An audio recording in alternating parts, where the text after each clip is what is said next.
To DC teachers academy. आज इस video में हम डिस्कस करने वाले हैं शिक्षण कौशल के पार्ट 5 के बारे में। पार्ट 4 हम ऑलरेडी डिस्कस कर चुके हैं, तो चलिए स्टार्ट करते हैं। देखिए, लास्ट वीडियो में हमने कुछ इंपॉर्टेंट चीजें बताई थी कि जो भारतीय शिक्षा का जो विकास हुआ वो आधुनिक काल में किस तरीके से हुआ था। तो आधुनिक काल की बात करें तो आधुनिक काल को हमने दो भागों में बांट के पढ़ा था। एक तो जब हमारा देश आजाद नहीं हुआ था तो अंग्रेजों ने हमारे देश में शिक्षा के लिए क्या क्या प्रावधान किए थे वो हमने देखे थे। जैसे 1813 का जो आज्ञा पत्र आया था, फिर उसके बाद में 1833 का एक आज्ञा पत्र आया था, फिर 1839 में ऑकलैंड की जो घोषणा आई थी जिसमें प्राच्य पाश्चात्यवाद विवाद को खत्म कर दिया गया था। इसी तरीके से आपका हंटर कमीशन आया था। हंटर कमीशन के बाद अगर देखा जाए तो आपकी जो हर्टाग समिति थी वो आई थी। गोखले विधेयक के बारे में हमने चर्चा की थी। तो ये कुछ प्रावधान किए गए थे अंग्रेजों के द्वारा। कब किए गए थे? स्वतंत्रता से पहले की बात है ये। अब बात आती है जब हमारा देश आजाद हो गया 1950 में, जब हमारा देश का संविधान लागू हो गया तो कुछ ऐसे प्रावधान किए गए जिससे हमारे देश की शिक्षा के स्तर में सुधार किया जा सके। तो देखो, इसमें क्या था आपको पता होगा कि 12 से 35 तक मौलिक अधिकार हैं। आर्टिकल 12 से आर्टिकल 35 तक जो है आपके मौलिक अधिकार दिए गए हैं। उन मौलिक अधिकार में जो पहले जो मौलिक अधिकार थे वो आपके 7th या 6 रह गए हैं, ठीक है। लेकिन अब देखो, जो हमारा आर्टिकल 21 है, 21A, ये बात करता है शिक्षा के मौलिक अधिकार की। तो इसके बारे में चर्चा करेंगे। इसके अलावा राज्य का नीति निदेशक तत्वों की जो बारे में बात की गई, जो आपके 36 से लेकर के 51 में है। तो राज्य के नीति निर्देशक तत्वों में भी सरकार द्वारा शिक्षा के लिए एक आर्टिकल का प्रावधान किया गया है, जो कि देखो यहां पर इस तरीके से है। राज्य इस संविधान के लागू किए जाने के समय से 10 वर्ष के अंदर सब बच्चों के लिए, जब तक वे 14 वर्ष की आयु पूर्ण नहीं कर लेंगे, निःशुल्क एवं अनिवार्य शिक्षा प्रदान करने की चेष्टा करेगा। ये राज्य के नीति निदेशक तत्व में दिया हुआ है। तो देखो, इन्हीं छोटे छोटे पॉइंटों के बारे में चर्चा करेंगे। जो भी आपको इंपॉर्टेंट लगता है, जो मैं आपको बताऊं, मैं बोलूं, उसको आप नोट करते जाना। देखो, बात यह है कि 1976 से पहले की हम बात करें तो उसमें जो देखो आपको पता है कि हमारे संविधान में 3 विषय दिए गए हैं। एक तो हमारे हैं एक तो संघ सूचियां दी गई हैं, संघ के विषय दिए गए हैं। दूसरी राज्य सूची दी गई है। तीसरी हमारी दी गई है समवर्ती सूची। तो 1976 से पहले की बात करें तो शिक्षा जो था एक तरीके से राज्य सूची में था, एक राज्य का विषय था। राज्य इस पर कानून बना सकता था। तो हुआ क्या, शिक्षा की महत्वपूर्णता को देखते हुए संघ सरकार ने निर्णय लिया कि 1976 के बाद में, यानी 1976 में एक संशोधन इसमें किया गया और इस संशोधन के द्वारा इस विषय को राज्य सूची से निकाल करके कहां डाल दिया गया? समवर्ती सूची में डाल दिया गया, ठीक है। तो ये इंपॉर्टेंट चीज है। आपसे पूछ सकता है कि जो है शिक्षा को समवर्ती सूची में कब डाला गया? तो 1976 में डाला गया। यहाँ पे समवर्ती सूची क्या होती है? समवर्ती सूची वे सूची होती है जिन विषयों पर केंद्र और राज्य सरकार दोनों कानून बना सकते हैं, ठीक है। आगे बढ़ते हैं, चलिए। अब देखो, बात हमने कर ली किसमें? मूल अधिकार की बात कर ली। मूल अधिकार में 21A इसके बारे में बात करता है। आर्टिकल 21 से 86वां संविधान संशोधन 2002 हुआ था, ठीक है। बताऊंगा, इसके बारे में चर्चा करूंगा आगे। फिर हमने बात की राज्य के नीति निदेशक तत्व में भी इसके बारे में बात की गई। फिर मौलिक कर्तव्य जो आपके 51 काम दिए गए हैं। मौलिक कर्तव्य किसमें दिए गए हैं? 51 काम है। तो उसमें ये बताया गया है कि आपको पता है मौलिक कर्तव्य हमारे कितने हैं? 11 हैं। और जो सरकारी किताबें होती हैं उनके पीछे लिखे होते हैं, ठीक है। तो उसमें कहा गया कि जो हर अभिभावक या संरक्षक 6 से 14 वर्ष तक के आयु वर्ग के बच्चों को शिक्षा के लिए अवसर उपलब्ध कराएगा, ठीक है। तो ये बात की गई है मौलिक कर्तव्यों में, ठीक है। किसमें? 51 काम में मौलिक कर्तव्य दिए हुए हैं। चलिए, अब देखो यहाँ पर कुछ महत्वपूर्ण बिंदु जिसके बारे में चर्चा कर ही चुके हैं कि 1976 के बाद में इस विषय को समवर्ती सूची में डाल दिया गया, जिससे कि अब जिम्मेदारी जो है इसमें केंद्र और राज्य दोनों की हो गई, ठीक है। आगे बढ़ते हैं। अब देखो, यहां पर आपका आता है एक निःशुल्क और अनिवार्य बाल शिक्षा का अधिकार अधिनियम 2009, RTE act 2009, right to education act 2009 की यहां पे बात की गई है।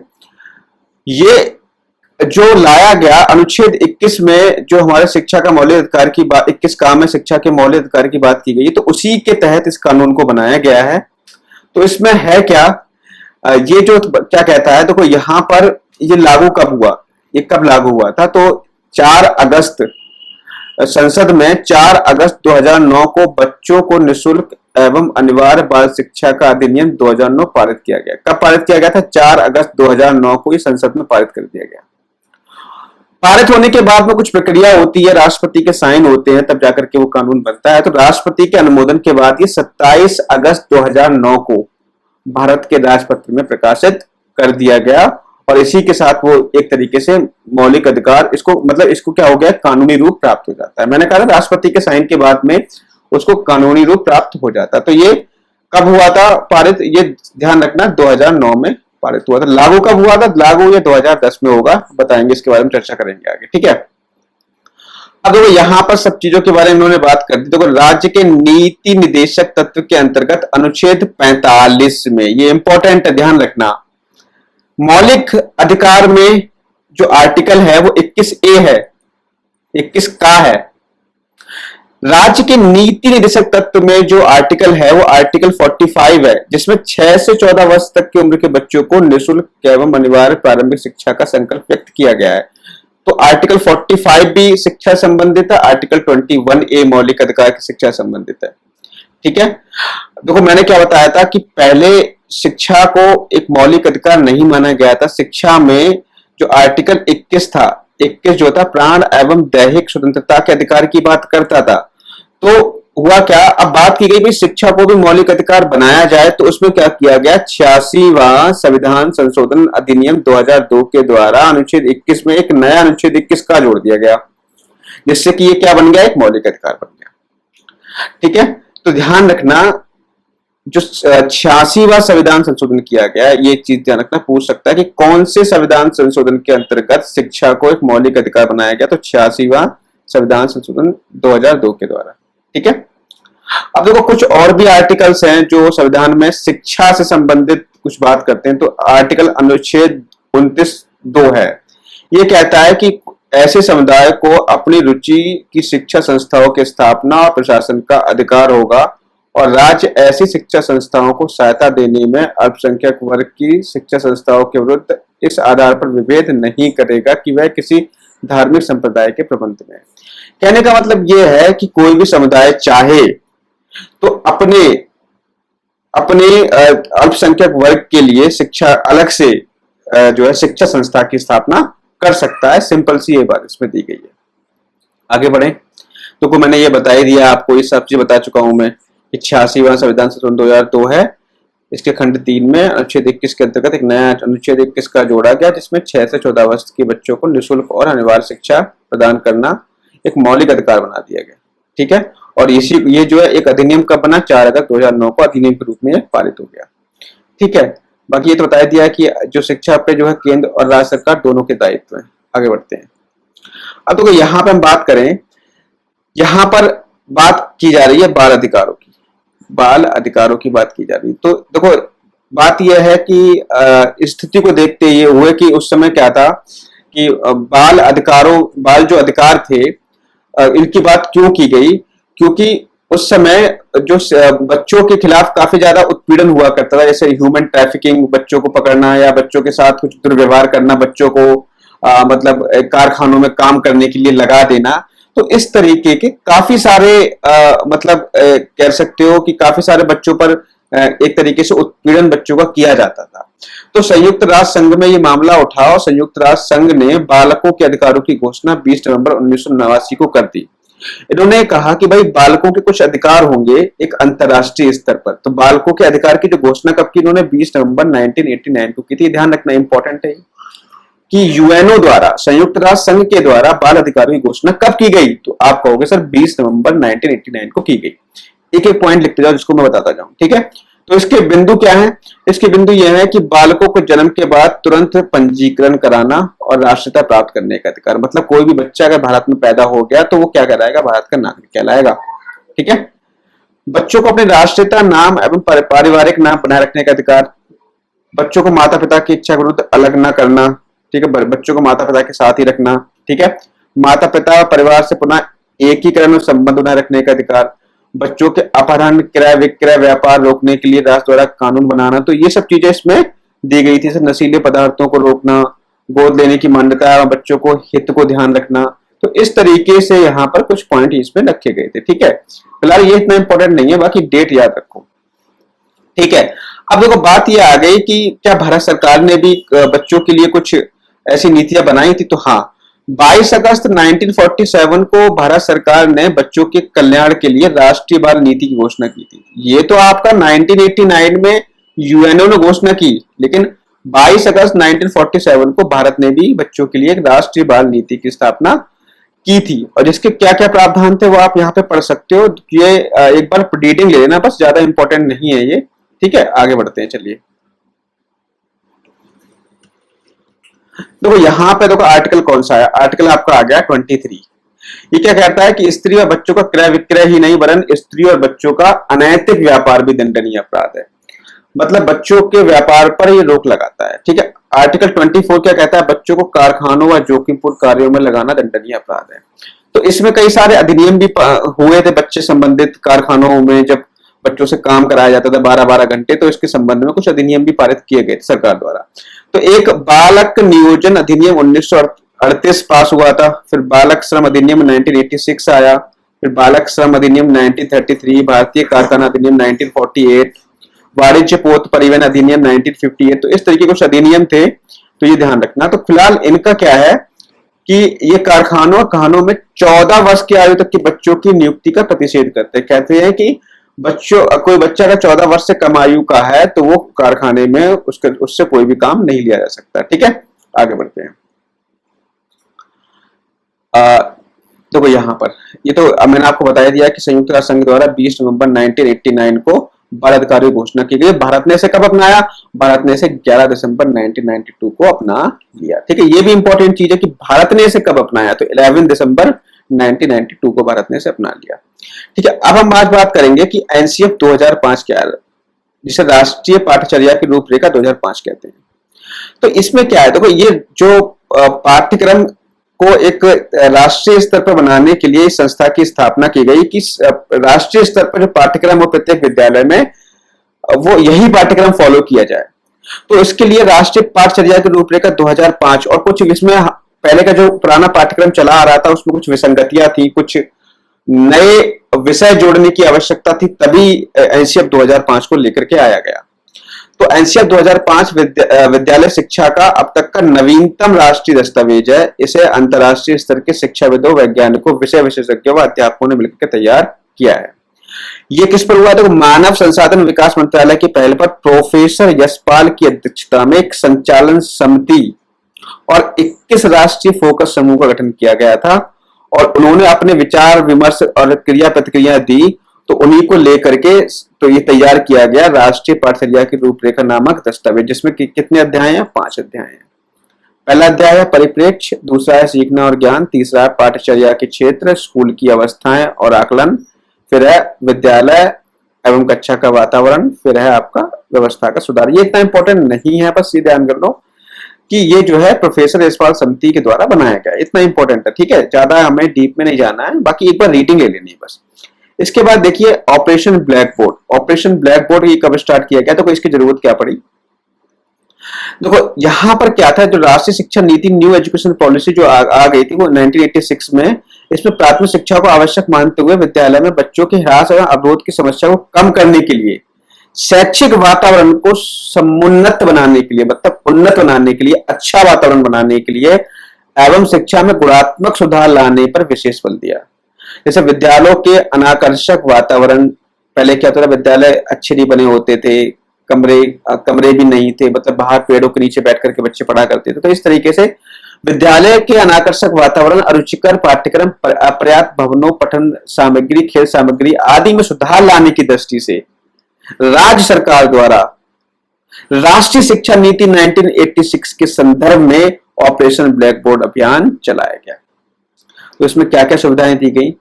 इसमें कहा गया कि कम से कम विद्यालय में 2 पक्के कमरे होने चाहिए, जिसके सामने क्या हो, बरामदा हो। कम से कम 2 कमरों की बात यहाँ पे की गई थी। ठीक है, 2 कमरा और बरामदा, जब ये स्टार्टिंग में आया था।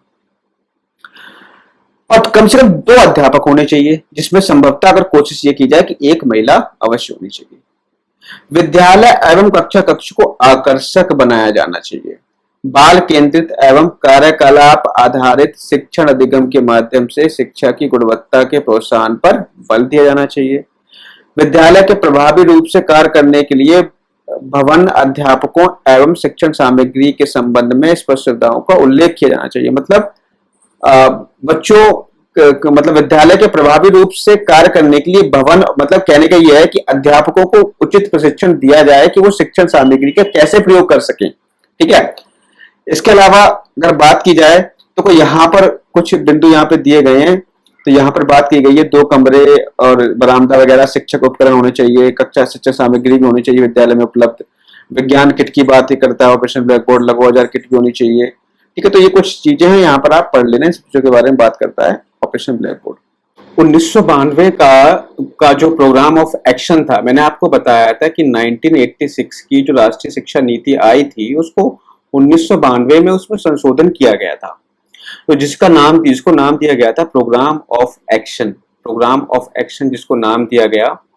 और इसी में कुछ संशोधन किए गए। जैसे क्या संशोधन थे ऑपरेशन ब्लैक बोर्ड में, कि आपको पता है कि पहले इसमें दो कमरे, एक बरामदा और 2 अध्यापक हुआ करते थे।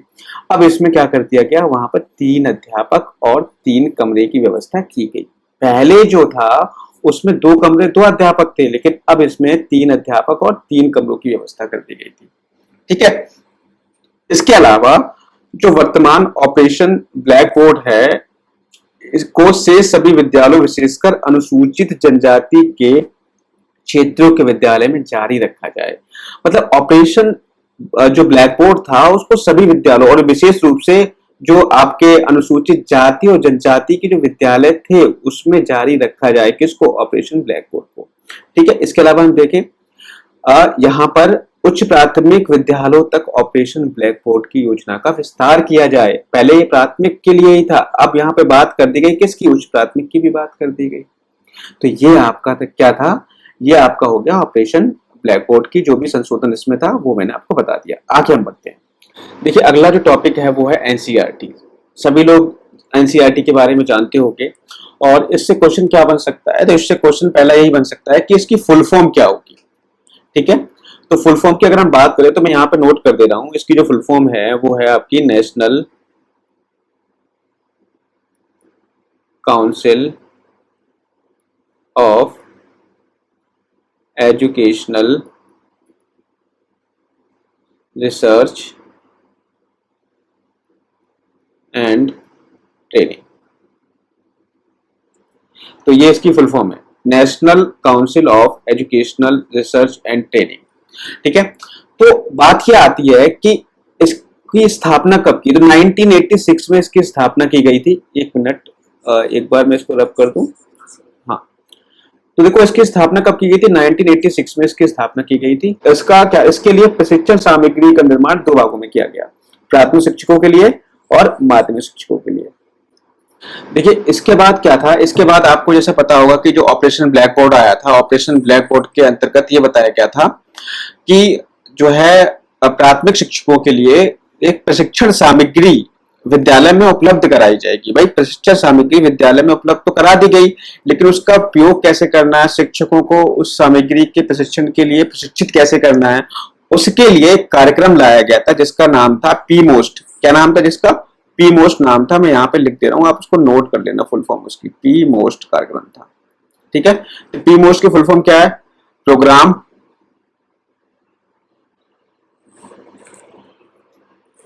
Programme of mass orientation of school teachers, ये इसकी फुल फॉर्म है। पीमोस की फुल फॉर्म क्या है, programme of mass orientation of school teachers. ठीक है। तो ये कार्यक्रम किस लिए लाया गया था, ये शिक्षकों को प्रशिक्षित करने के लिए कि उन्हें शिक्षण सामग्री का प्रयोग कैसे करना है। ठीक है। तो इसका हिंदी में अगर नाम अगर बताया जाए तो हिंदी में इसका नाम क्या होगा, विस्तृत अभिविन्यास कार्यक्रम। हिंदी में क्या नाम है इसका, विस्तृत अभिविन्यास कार्यक्रम। ठीक है। आगे बढ़ते हैं। अब देखो इसके बाद देखो पी मोस्ट आ गया, इसके बाद आपका आता है एसओपीटी। इसके बाद कौन सा आता है, एसओपीटी आता है। तो देखिए एसओपीटी में क्या था, एसओपीटी की जो फुल फॉर्म थी ये वो थी आपकी, तो यहां लिख दे रहा हूं मैं, एसओपीटी की फुल फॉर्म है जो आपकी, एक मिनट, इसकी फुल फॉर्म है special orientation of primary teachers. Full form क्या है इसकी, special orientation of primary teachers. तो इसको हम एसओपीटी के नेम से जानते हैं, ठीक है। अब देखो यहां पर इसमें था क्या, ये कब लागू किया गया, तो बात की जाए लागू होने की तो 1933, एक मिनट, 1933 से 1993 से 94 में ये लागू किया गया था। और इसमें जो है आपके प्रतिवर्ष 4.5 लाख प्राथमिक अध्यापकों को प्रशिक्षित करने का लक्ष्य इसमें रखा गया था। कब लागू किया गया, 1993 से 94, ठीक है। ये चीज ध्यान रखनी, बस यही चीजें कुछ इसमें इंपॉर्टेंट है। उद्देश्य क्या थे, उद्देश्य ये थे कि एनसीईआरटी सन 1991 की रिपोर्ट में चर्चित न्यूनतम अधिगम स्तर की दक्षताओं पर बल देना, ठीक है। और क्या, ऑपरेशन ब्लैक बोर्ड के अंतर्गत जो प्रशिक्षण सामग्री थी, जो बच्चों को पढ़ाई जाने वाली सामग्री थी, उनको उपयोग करने की दक्षता का विकास करना, मतलब बच्चों।